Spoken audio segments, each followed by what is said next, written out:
So Fang Life here went ahead and did the experiment that I actually wanted to do myself, but I'm glad he did it. And he went ahead and he sacrificed his livelihood and also his sanity to make a point here. So it says, I only took no tip orders and I made $36 in 8 hours of non-stop work. I was doing 3 orders per hour with 5 miles maximum round trip, which is pretty normal for what you see in DoorDash and Uber orders. My car makes 25 miles to the gallon. What should I do? Maybe a lawyer, as this pay is below federal minimum wage, which I don't know why he's asking these questions unless he really just didn't understand how these apps work. After brakes, fluid, tires, engine parts, suspension, transmission, I think I lost money. 10 cents a mile for maintenance, I would have profited $24. Not including the commute. I would have made more money begging on the streets, which it is true. You definitely would have made more money. Man, I remember back when I was living in Miami and there was this homeless guy that he was there religiously on the same corner every single day. And after like a good month of seeing that guy always in the same corner, he eventually had enough money to buy an iPad. And he was walking around with his iPad and a nice pair of headphones, listening to music while he was still begging for money. So it is possible to make more money than doing stuff like this. But I'm really glad that Fang Life went through the trouble of actually going through this. It's sad that it seems like he's really confused about the situation and how you're supposed to run these apps, because you're supposed to decline orders. That's the only way to get through this, to actually make a really good living. And at this point, things have slowed down so much and a lot of customers are starting to tip way less, to the point where it's not really worth it anymore. Especially when you look at the amount of miles you're going to be doing on the car, on top of like, you know, the maintenance like he was explaining too. And gas, of course, which I don't like mentioning gas because gas is already talked about so much. And yes, it is expensive, but it is what it is. We got to live with it. There's no other option. Unless we were going to just like deliver all the orders on a bus or something, or walk it. That's the only other options, or ride a bike. One of those, which at this point, I'm starting to think that it would be more beneficial to just get in like an electric bike or a motorcycle or something like that and just do orders that way.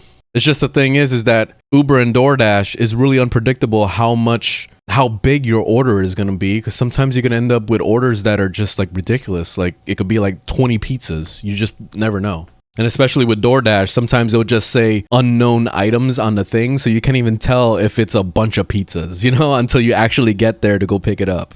But anyways, just looking at this whole situation with this, $36 in 8 hours, that's insane. Let's do some math real quick. So $36 divided by 8 hours, that's $4.50 per hour. Wow. Even if you were making $100 in 8 hours, it still sucks. $12.50. And then when you deduct the gas, which you're easily going to spend at least minimum $15 to $20 on gas if you're doing like the dollar per mile thing, and you only made $7.50, you know? So with this case, with the gas that he probably ran through with that, you probably only made $16 on that. That's horrible. Which, how much did that come out to? $2 an hour. Oh my God, yo, that's insane. But this just highlights what's going on with these apps. And yes, I get it. This is supposed to be a gig app. It's not supposed to be taken seriously, blah, blah, blah. But there's a lot of people that take it seriously, including myself. I was taking it seriously for years. I've been doing this for literally 3 years. And it wasn't until after COVID and we got into this whole like inflation, aka recession, it's only gotten way, way worse. So the amount of orders that I decline throughout the day is insane. Like I'll basically decline 100 orders and only take like 20 of them at the most in an 8-hour shift. And I always think to myself, you know, if DoorDash, Uber, Instacart, all these places, if they would actually pay decent, then more people would take the orders to their destination and get it delivered. You know, it's only common sense. But these companies are not thinking about the driver. They're thinking about the money. They want all the money they can possibly get, and it's only getting worse. So I'm gonna look at Uber, for example.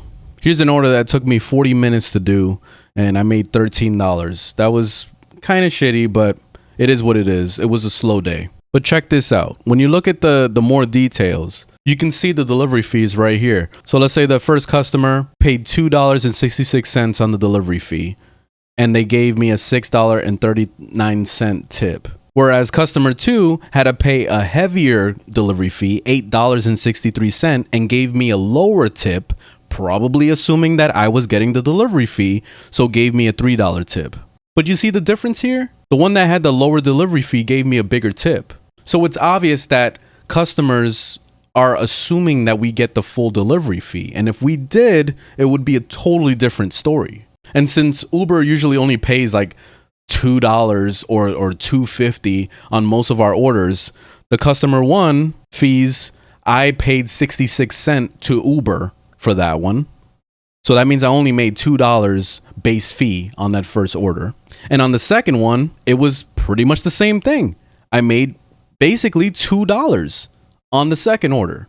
Uber is taking a lot of fees, and it works exactly the same way with DoorDash. So this is going to be a never-ending cycle of just doing the same thing every single day. We're going to see a lot of people declining. Food is going to be sitting at the restaurant for hours until Uber or DoorDash decides to bump the pay, which means they lose more money, which means they have an angry customer that's probably going to call them and cancel the order or ask for a refund because the food was cold. Cycle repeats over and over and over and over and over. And that's what it is. But nope, instead of just paying the drivers more, these companies are just going to continue to do what they do.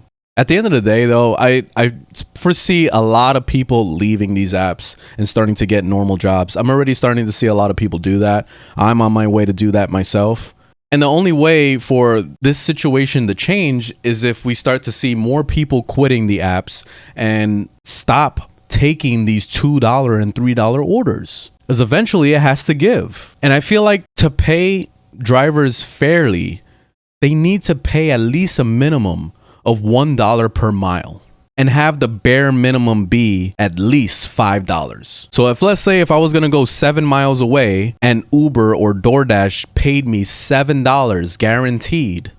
And then if the customer wanted to tip on top of that and I made like $12 total for that order, that would be great. But instead, we're over here cherry picking, trying to figure out which ones are worth it and which ones aren't. So I spend most of my time just declining orders all day, which is sad because I always think about the missed potential with that. If I was taking every single order and I knew they would pay fairly, then I would definitely enjoy the job a little bit more and not be stressing out so much about whether or not I'm going to pay my bills this week. But anyways, I'm done talking about it.